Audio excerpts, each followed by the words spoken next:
May lakad nga kaming pamilya, kaya lang etong mag-ama ko ay tulog pa rin. Usually nga, pag nga may lakad nga kami, lahat nga ng mga dadalhin namin ay inaayos ko na bago ko sila gisingin. At sa pagkakataong ito nga ay naayos ko na ang mga dapat namin dalhin at dapat gamitin itong mag-ama ko sa pag-alis namin. Fast forward nga, sa pagkakataong ito nga ay nakaalis na nga kami. Sobrang special nga tong araw na ito sa amin dahil nga ngayong araw nga na to ay pupuntahan namin ang aming munting tahanan. Sa mga hindi nga nakakaalam, 2019 pa nga namin to in-acquired. O diba? Tapos 2024 na ngayon, so 5 taon namin talaga tong inantay.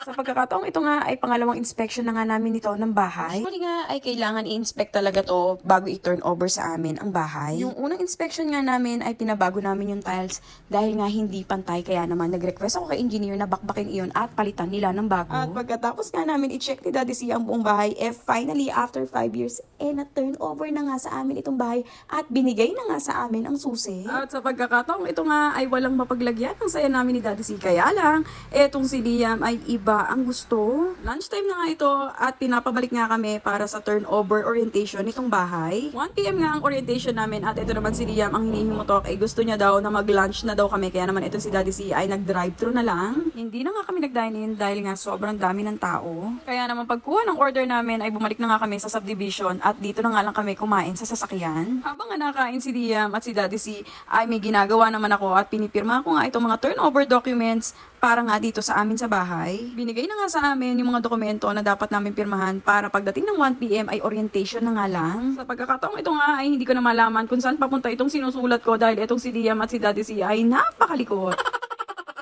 Dito na nga lang nag-park sa clubhouse ng subdivision si Daddy C. Dahil nandito nga rin ang opisina na kung saan nga kami i-orient. March 23, 2024 pa nga ito, kaya lang ngayon nga lang ako nagka-time para i-voice over itong turnover ng aming bahay. Sa pagkakataong ito nga, malapit na nga matapos pirmahan ni Daddy C itong mga dokumento. At sakto nga, 2 minutes na lang 1 PM na, kaya pagkatapos fill upan ni Daddy C at pirmahan itong mga dokumento ay bumaba na nga rin kami agad. Pagdating nga namin dito sa clubhouse, meron nga session dito na taekwondo. Naray ko nga i-inquire si Liam, kaya lang ang sabi nga ng instructor, masyado pang bata si Liam. Pero ang sabi niya nga, is-it-in pa rin daw namin si Liam. Para makita niya nga daw kung talagang interesado itong si Liam mag-taekwondo. Fast forward nga, pagkatapos nga ng orientation, umuwi na rin kami agad sa aming inuupahan. Agad ko nga pinagliligpit kung ano yung dapat namin dalhin dun sa bagong bahay kapag lumipat na nga kami. Siyempre, itong si Liam, iba ang inuuna. Sinesafety agad nga ang kanyang mga toys. Sinesegregate nga ni Liam yung mga ipapamigay niya, yung itatapon na at yung dadalhin niya sa bahay. Matapos nga magpakabisi nito na Liam, nagutom nga ito. Dinner time nga ito, kaya naman pinag-fruits ko na nga lang ito si Liam. Siyempre, kung meron nga para kay Liam, meron din naman para kay Daddy C.